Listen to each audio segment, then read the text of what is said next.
Assalamualaikum warahmatullahi wabarakatuh. Bertemu kembali dengan matematika wajib. Kita masih membahas tentang penyajian data. Seperti kita ketahui kemarin bahwa penyajian data ada beberapa macam bentuknya. Ada yang tabel distribusi frekuensi, histogram, poligon, dan OGIF, di mana OGIF nanti akan ada OGIF positif dan OGIF negatif. Untuk tabel distribusi frekuensi sudah kita pelajari pada video sebelumnya, maka pada kesempatan kali ini kita akan membahas tentang histogram, poligon, dan OGIF. Kita awali dengan histogram dan poligon frekuensi. Histogram adalah diagram yang terdiri atas batang-batang yang saling berimpit. Sumbu mendatar mewakili kelas-kelas interval, sedangkan sumbu tegak mewakili frekuensinya. Terkadang pada sumbu mendatar dituliskan tepi-tepi kelas interval. Tinggi batang menunjukkan frekuensi kelas interval. Nah, dari suatu histogram dapat digambarkan poligon frekuensi. Caranya adalah dengan menarik garis melalui titik tengah sisi atas setiap batang pada histogram. Poligon frekuensi terkadang digambarkan bersama-sama dengan histogramnya. Pada sumbu mendatar poligon frekuensi yang tidak digambarkan bersama-sama dengan histogram, biasanya dituliskan titik tengah kelas interval. Perhatikan contoh berikut.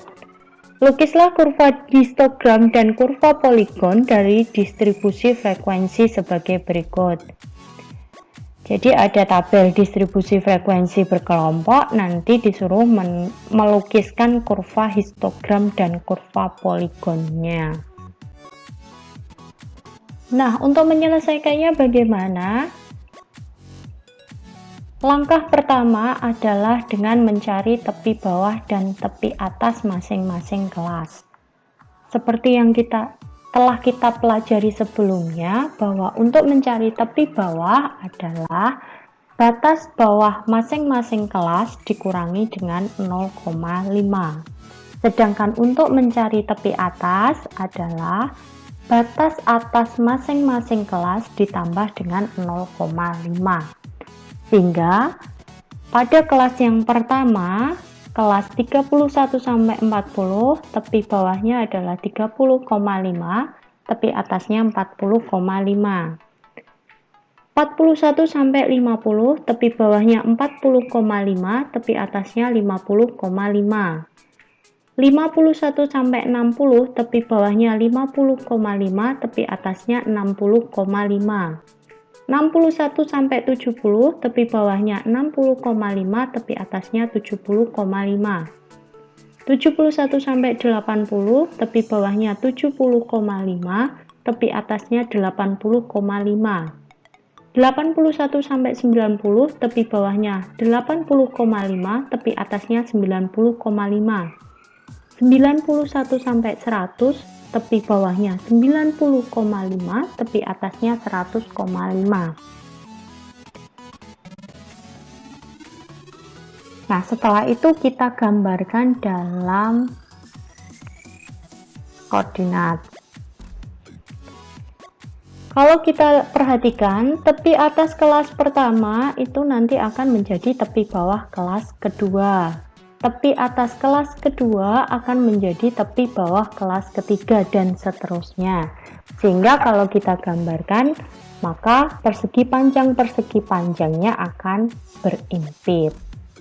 Kelas pertama, tepi bawahnya 30,5, tepi atasnya 40,5, frekuensinya 4. Nah, kalau kita gambarkan seperti itu. Sampai terakhir di kelas yang ke-7,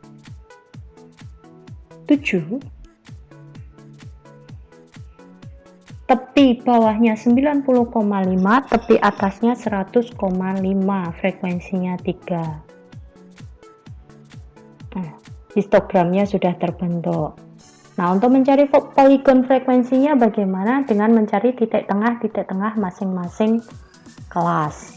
Setelah itu kita hubungkan, maka akan terbentuk poligon frekuensi.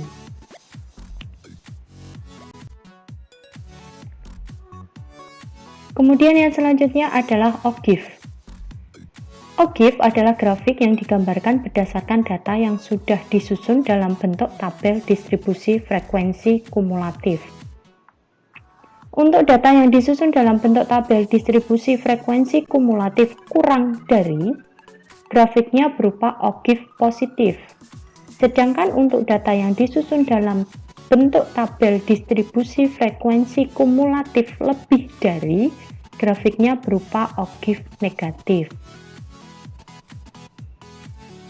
Frekuensi kumulatif kurang dari untuk suatu kelas adalah jumlah frekuensi semua kelas sebelum kelas tersebut dengan frekuensi kelas itu. Sedangkan frekuensi kumulatif lebih dari untuk suatu kelas adalah jumlah frekuensi semua kelas sesudah kelas tersebut dengan frekuensi kelas itu.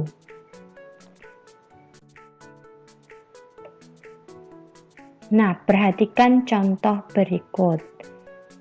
Diketahui tabel distribusi frekuensi sebagai berikut.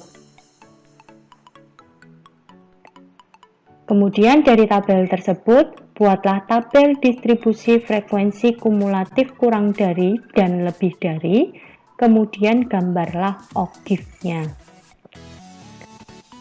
Gimana penyelesaiannya? Dari tabel kita cari dulu tabel distribusi frekuensi kumulatif kurang dari. Bagaimana caranya? Kita ambil tepi bawah dari masing-masing kelas. Kelas yang pertama tepi bawahnya adalah 99,5. Kelas kedua 199,5, kelas ketiga 299,5, dan seterusnya sampai kelas ketujuh adalah 699,5. Kemudian kita tambah satu lagi, yaitu tepi atas kelas terakhir.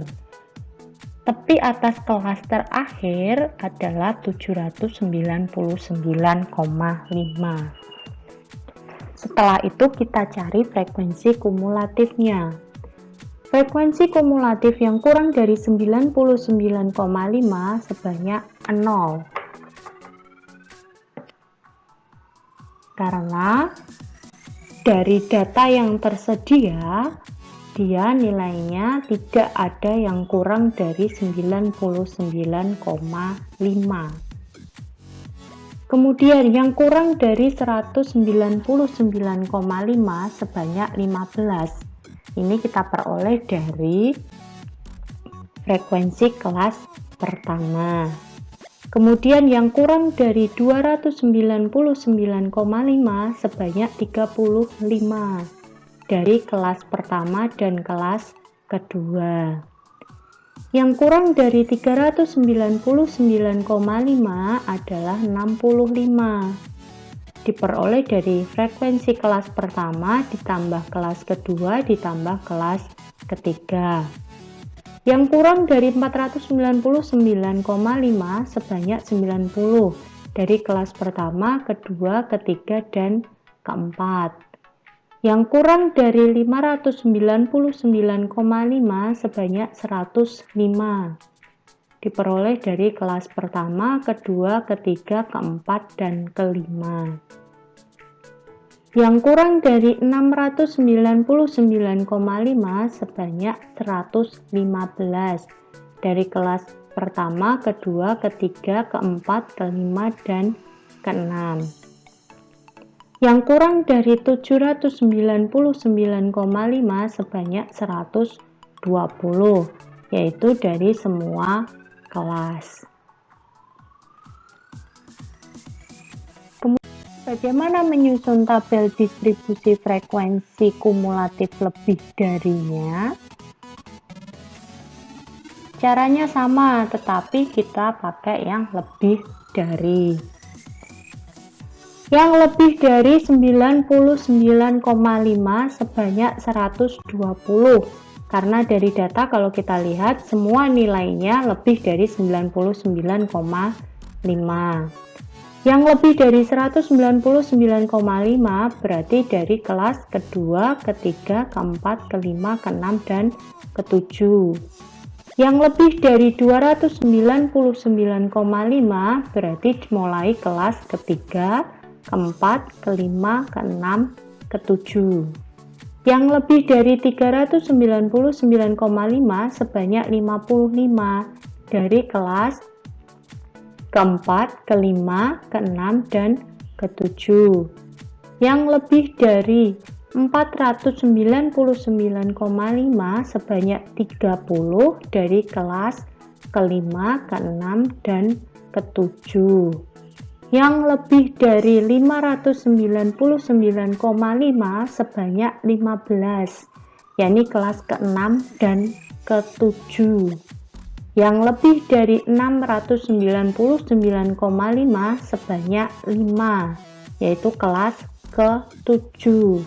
Sedangkan yang lebih dari 799,5 sebanyak 0, karena tidak ada data yang nilainya lebih dari 799,5.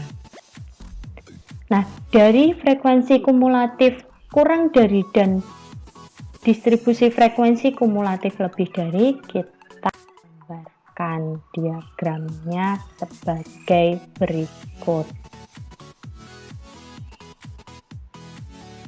Jadi yang berwarna hijau adalah oktave positif.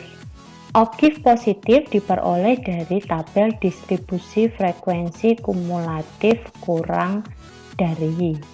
Sedangkan yang orange adalah oktave negatif. Dia diperoleh dari tabel distribusi frekuensi kumulatif lebih dari. Nah, itu tadi penjelasan tentang histogram, poligon, dan oktave. Jika ada pertanyaan, silahkan disampaikan. Saya akhiri penjelasan kali ini. Assalamualaikum warahmatullahi wabarakatuh.